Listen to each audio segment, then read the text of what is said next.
Ready? Welcome everybody and Happy New Year. We got back from the bowl game and everybody kind of took a week to catch their breath and review the bowl game, and we'll go over it at the end of the press conference. But today I really want to talk about the newcomers.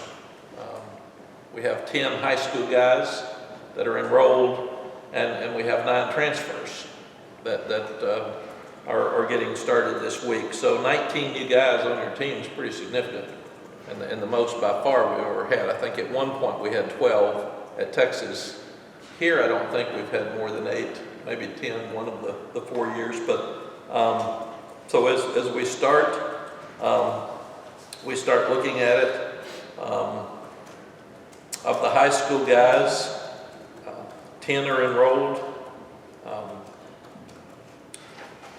Paul Billups, Amari Campbell, linebacker, Paul Billups, wide receiver, DJ Geth, offensive line, RJ Grigsby, offensive line, Christian Hamilton, wide receiver, Jabron Harvey, the jack position, Tad Hudson, quarterback, offensive line, Nolan McConnell, linebacker, Michael Short, and jack position, Tyler Thompson.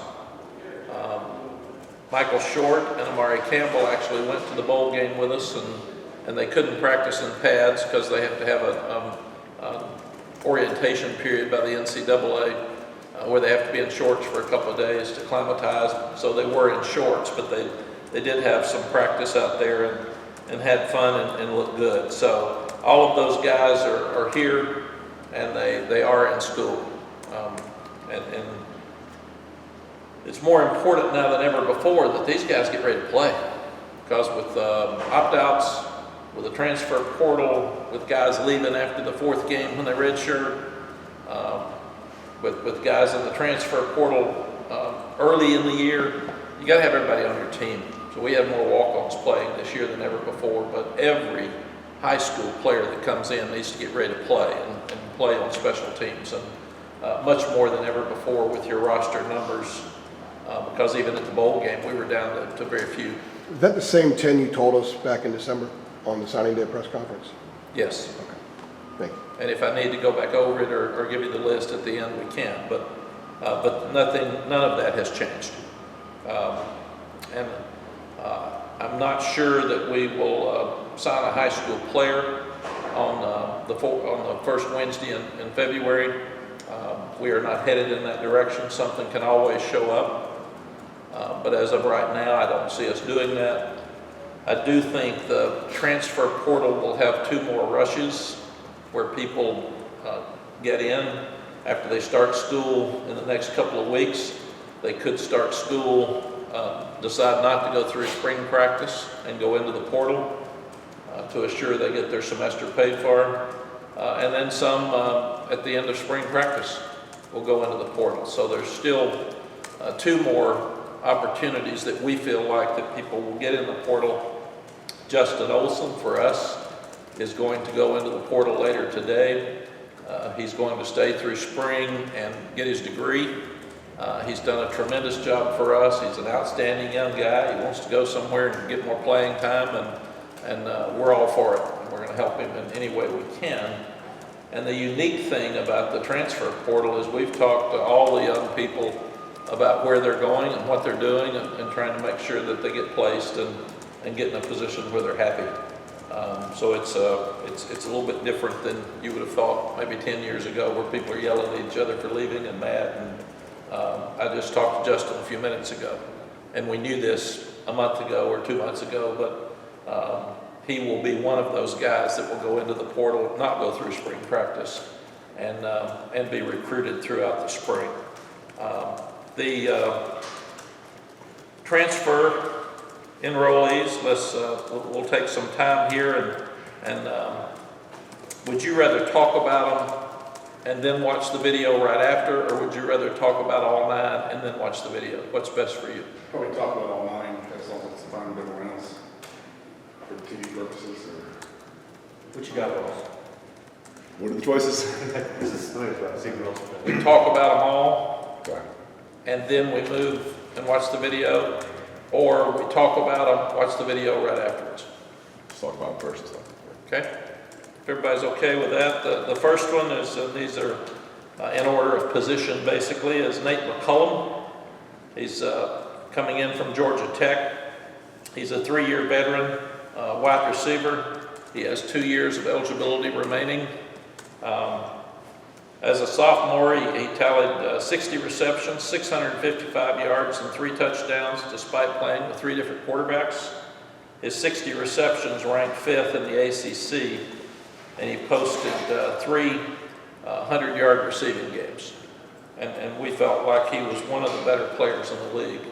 Pat obviously knew him Pat Suddas knew him while he was at Georgia Tech. Outstanding person, tremendous student, and we're excited about him and watching him this spring. Secondly, wide receiver, Devontae Walker. We'll call him Tez, T-E-Z. He's a 2-year veteran receiver at Kent State. He has 2 years of eligibility remaining. He started all 12 games and earned first-team All-MAC as a sophomore in 22. He caught 58 passes for 921 yards and 11 touchdowns. The 11 touchdowns were tied for 7th nationally and tied for 1st in the MAC. His 921 receiving yards ranked him 2nd in the MAC. And he was an academic All-MAC honoree. He's from West Charlotte. He actually tore his knee up in high school. He went to North Carolina Central. He transferred from Central during COVID because they weren't going to play. And that's how he got to Kent State. And we're very excited about him being back. Third, offensive lineman Willie Lampkin. Willie's a 3-year starter on the offensive line at Coastal Carolina. He has 2 years of eligibility left. And we can get you all of this afterwards if you don't have it. Pat can get it for you. He started 38 consecutive games, which means he stays healthy, and did that for three seasons. He started 13 games at center as a junior in 2022. He was named the Sun Belt Offensive Lineman of the Year. He started at 13 games at left guard as a sophomore. He was a freshman All-American. He allowed only 1 sack on the season, and he notched 27 pancake blocks. He won the 2A state championship at 285 pounds in wrestling and posted a perfect 47-0 record as a senior in high school. Our graduate assistant, Caleb Pickrell, knows him really well. He coached him and was around him in high school, and that's how, when you start looking at Tez Walker, Lonnie Galloway at West Virginia, and Coach Thigpen here were recruiting him out of high school. So they both had a relationship with him, and of course Pat had a great relationship with Nate McCullum. Derek Allen, safety from Georgia Tech. He's Marcus Allen on our team's brother, older brother. He's a 3-year veteran in the secondary at Georgia Tech. He has 1 year of eligibility left. He played in 31 games. He appeared in 9 games during 2020 season, made 13 tackles. He was a highly recruited safety out of Atlanta, going to Notre Dame in 2018. He redshirted. He was the nation's highest, one of the nation's highest safeties coming out of Lassiter. Their dad, Marcus, was a captain of the basketball team at West Point.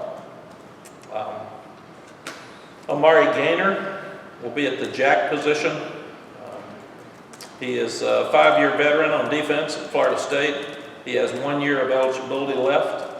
Appeared in 46 games, starting 18 of them, 210 tackles, 6 sacks, 19 tackles for loss, 5 forced fumbles, and 2 pass breakups.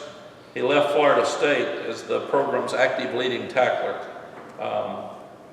And he is a guy that they don't really have a jack position.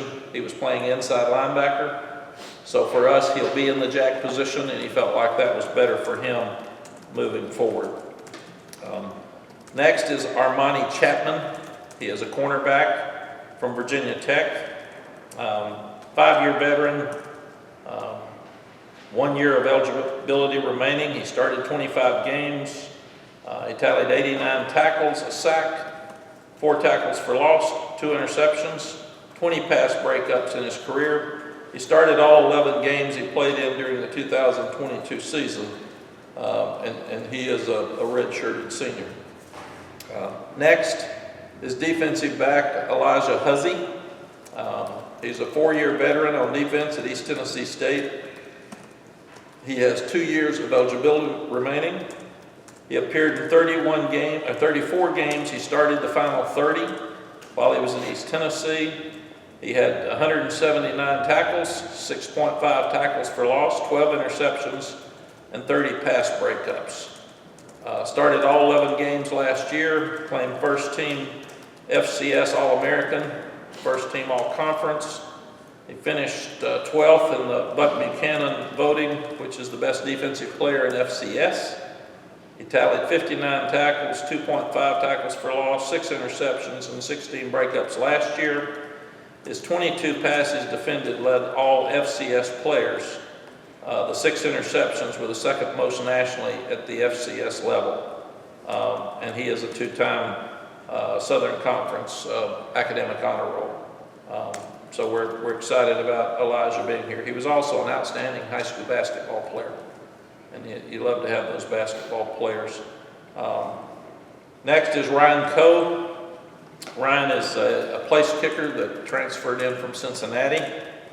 He's a 4-year veteran on special teams at Cincinnati, and he was at Delaware before the transfer rule was changed.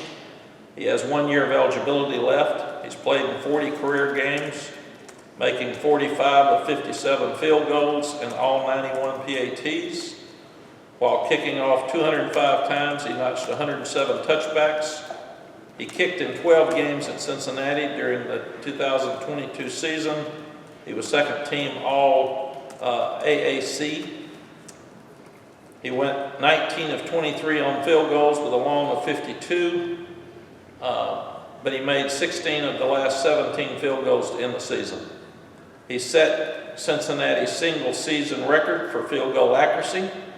He kicked off 77 times and produced 45 touchbacks.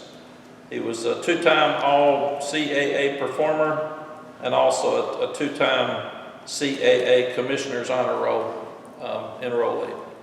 And then last is Tom McGinnis. Tom is not here yet. He's coming in this week because he's from Australia. It's a little bit more difficult to get him here.